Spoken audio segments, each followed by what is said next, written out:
Hello. So, been working on some different builds the last couple of weeks. Well, this one I've been sitting on for a little while. I wanted to test it out before I actually uh, released it. But this is what I used to solo the Master Rank mission because there's just too many bugs if you played with other players, right? I didn't want to have the boss get reset or not drop the Tinkerer mask for me, so this is what I use to solo it. It hits really hard, has really good survivability. It's Foundry Bulwark. I put headshot on all of my stuff, and I used 3 protection from elite mods, and I was running survivalist for that extra protection from elites. And it's also a pretty decent med kit. I was running Bighorn with this setup, but it's a hunter killer chest. Doesn't have to be hunter killer, just intimidate works as well. I just have it and I like using it. And I was running it with Memento because the stacks allow you to do 30% extra damage as soon as you max out your Memento stacks. And the bonus armor is really nice because it plays really well with this season's modifiers, right? What I was doing to abuse the fact that I was getting uh,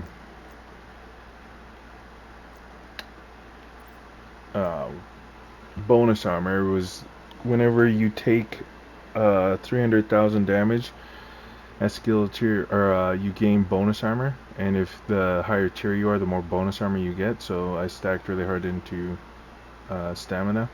So it's usually 3.5% per 300,000 damage I take, which basically just means you're a baby armor regen at that point. But with the memento stacks, your bonus armor is eaten from this first before the damage you take bonus armor. So your memento stacks are protecting your bonus armor, which means that um, Intimidate is up all the time. So it was a lot of fun using this in the Master Rank mission. Um, yeah, everything has headshot damage on it. And you're just a tip of the spear type of idea. Well, if you play with a group, because this also works in a group. I tried it out in the Dark Zone a couple of times against one of my clanmates, so I didn't really record it because we were just messing around. But I switched out Memento for the Matador.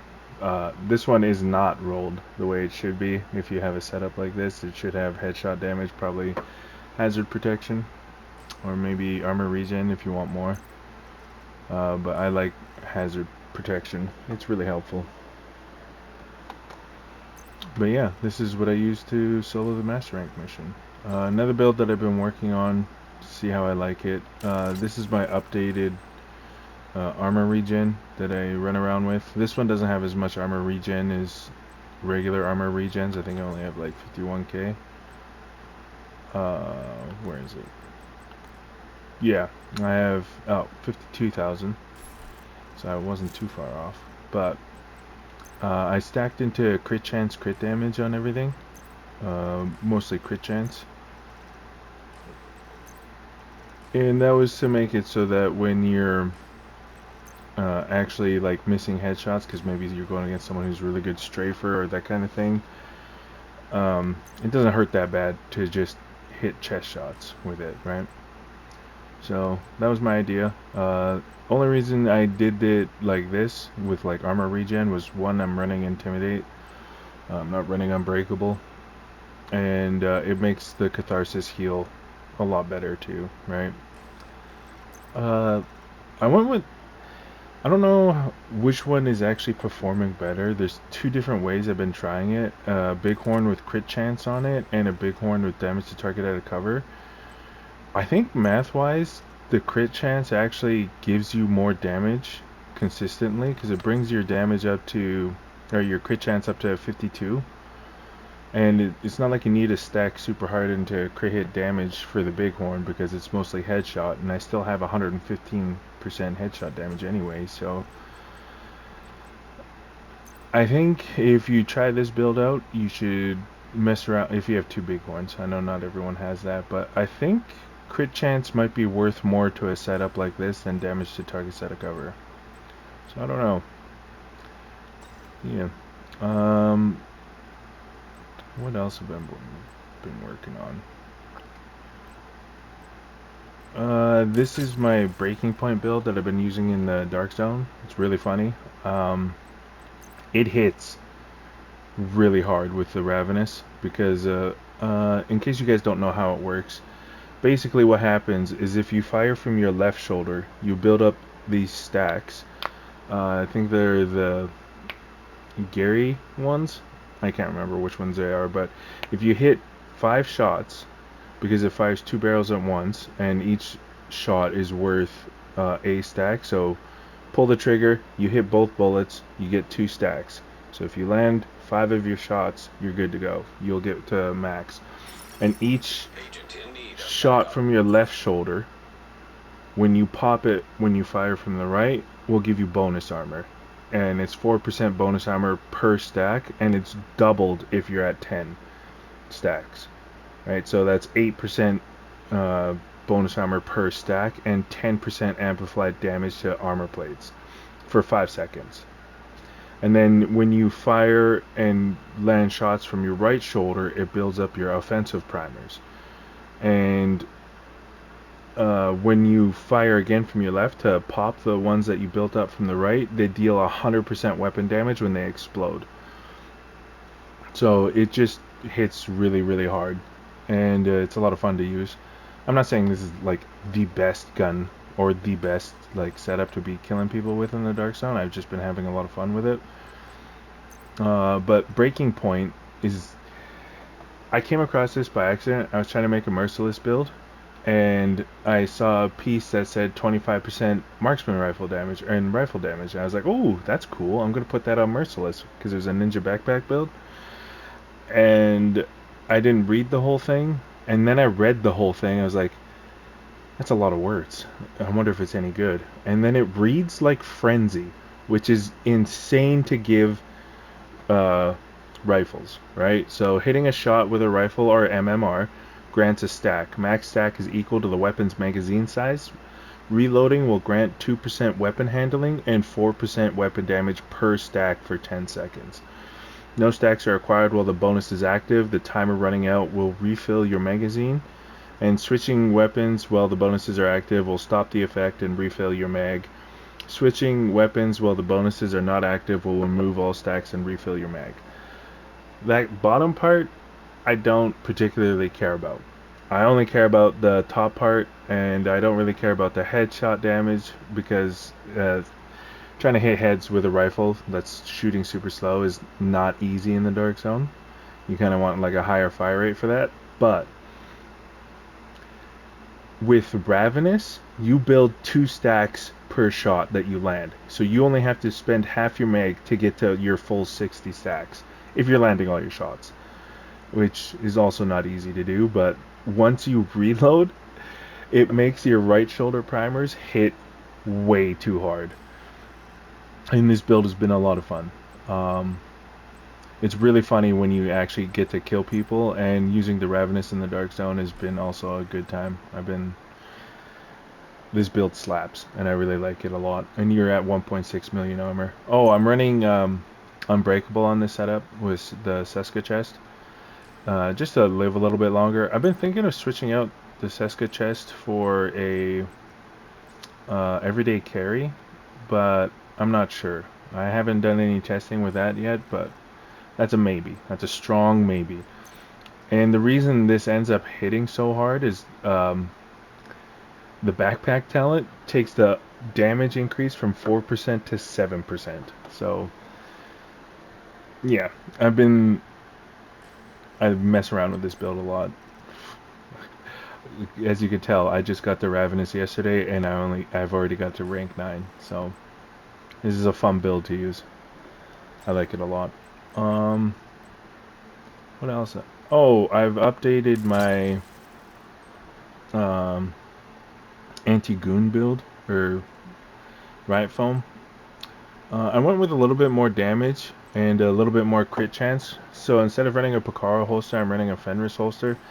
These pieces don't really matter where you got what where, right? As long as you're running these pieces for this setup. There's no specific spot you have to have things.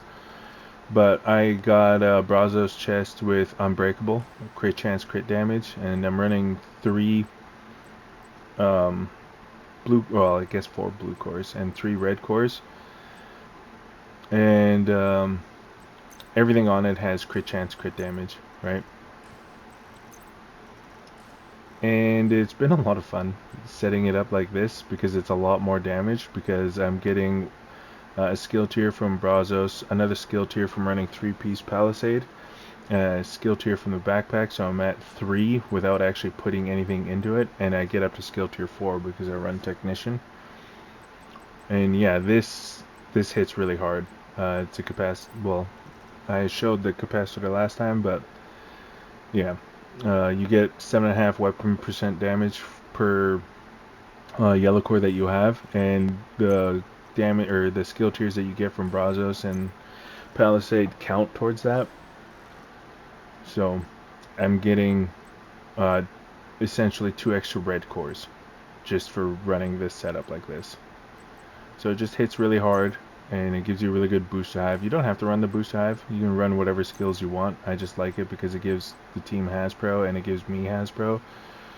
Like 48% extra hazard protection is kind of crazy work. So, and the Defender drone is giving me 23.4% damage reduction, and I don't even have like maxed out mods on this thing yet. So this is a pretty good build. I like it a lot. You hit really hard, and you can turn people into confetti. Another build that I've been working on is an SMG build. Where is it? This one. It doesn't have to be Ouroboros. This works with any SMG. So I'm running Ninja Backpack to get me my extra brand set bonuses. And I'm running 3-piece Electrique for the 30% SMG damage, which is... that's a lot of damage. That's a crazy amount of damage. And then I'm running 2-piece Sokolov for the extra crit damage and SMG damage. And I'm running Everyday Carry with this setup. The Bellstones don't matter too much. You're not really stacked into armor regen to make that part matter, but it's kind of handy to have the armor regen and armor on kill. But I run it for the perfectly efficient. Using an armor kit has a 75% chance to not consume the armor kit. Specialization armor kit bonuses are increased by 100%, requires 10 seconds to arm. Now, I'm pretty sure this is one of the normalized ones. Yeah, in the Dark Zone you only get a 50% increase, but for Dark Zone play, it's hard to beat this chess piece for survivability and for being able to go rogue for longer or just farm in the Dark Zone longer. Because when you're in there solo, you take a lot of damage all the time. So having the ability to just infinitely pop medkits, because I think yesterday I popped like 37 medkits because of perfectly efficient, and I only went down to 2 medkits. So it's hard to beat Everyday Carry in the Dark Zone for survivability, for running around doing stuff. Like, it's just crazy how good that thing is. And then I went with Y'all as my knees. This one was just a personal choice thing. I really like Y'all in Ninja Bike setups because you get that 10% weapon damage and 10% hazard protection. Also, it doesn't really matter where you put your blue cores and your red cores to make it a little bit easier on yourself, because I know Electrique is really annoying to farm. Like, look at this. I still don't have a crit chance, crit damage one, but I'm also at 60% crit hit chance, and I haven't been minding the extra weapon handling because it makes you reload faster, which I didn't know I was going to appreciate as much as I did until I stopped using strikers so much, and having a little bit of weapon handling on here has been kind of fire. I kind of like it. So also I went with a 4 blue setup. I swap back and forth. Like, if I'm on a team, I'll run 2 reds like this, like 3 reds with a backpack. But if I'm running around solo, I usually use a 5th armor core just so I can eat more damage. But yeah, just in case you don't know what the Ouroboros does, when the agent has a status effect applied to them, 50% of the ammo in the next magazine will apply the same status effect to their targets. This effect will only occur during combat. So basically, if someone hits you with riot foam, you're going to shoot them with 25 rounds of riot foam. If someone hits you with fire, you're going to shoot them with 25 rounds of fire. That kind of thing. It also has really high RPM, is why I've been liking it. I also just got this yesterday. I joined a raid group, and those guys are cool. They teach you a lot. So if you're ever looking for people to raid with because you can't find anyone, I found mine on Reddit, and I'd highly recommend asking people on Reddit to show you to raid groups. Yeah, they're really cool guys, and they have no problem teaching you and helping you get the raid weapons. So I don't think I have any other builds that I wanted to show. I don't know how I feel about this one. I was trying to make the Tinkerer mask work. Not the entire build is my idea, but I've also made adjustments to it to try and make it hit harder and suit my playstyle more. This is for PvE content. I would not use this in the Dark Zone. I think if I was going to run this in the Dark Zone, I don't know if I will, but I think if I was going to, I would run 3 blue cores, probably 4. I'd probably run 4 blue cores.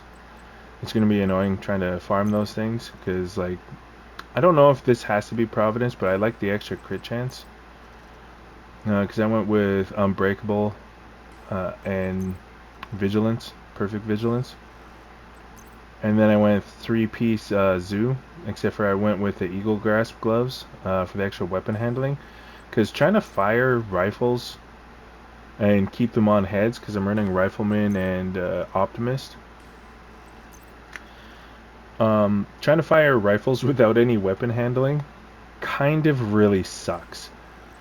Trying to land domes all the time. That's also why I went with 3-piece Zoo, to get that 30% weapon handling. And this, you know what, I can just go show you. This build hits really, really hard. It's just, I don't know, it doesn't seem like it hits as hard as other red builds. Or as consistently, right? Because this one you have to land your headshots, so it's like a Bighorn, but you get punished even harder if you're not landing your headshots.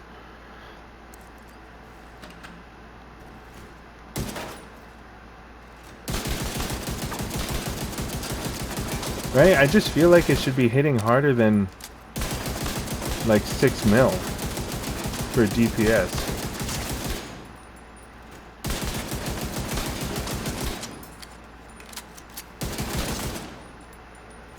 God, I don't know how I feel about this mask. But it is fun. I have a lot of fun with this build, and I kind of want to work on it more, see if I can. I don't know if it would ever be Dark Zone compatible. I don't know if the Urban MDR is the call for this setup either. Like, I kind of swap back and forth between it and the Lova. The lightweight M4 would probably be the best one here.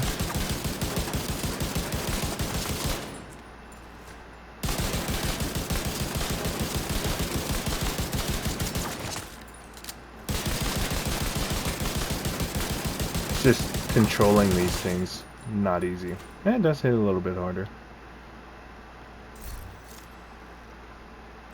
It's probably because I got it to Expertise 12. But yeah, these have been some builds that I've been working on.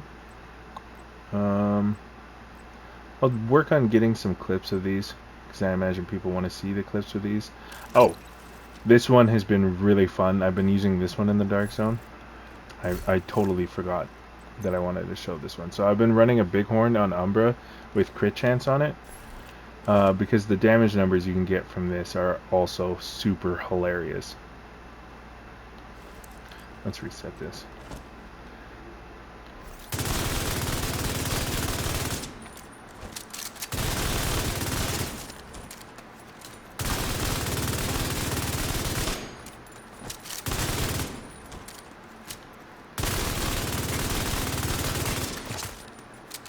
Yeah, this has been super fun to use against players. I'll try to get more clips. I only have a couple of clips of me using this so far, because like I said well, I don't know if I said it. I don't know if I uploaded that video, but yeah, the Darkstone's been dead the last few days. So yeah, I'll work on getting some clips of these when people start coming back to the Dark Zone. And you all have a wonderful day.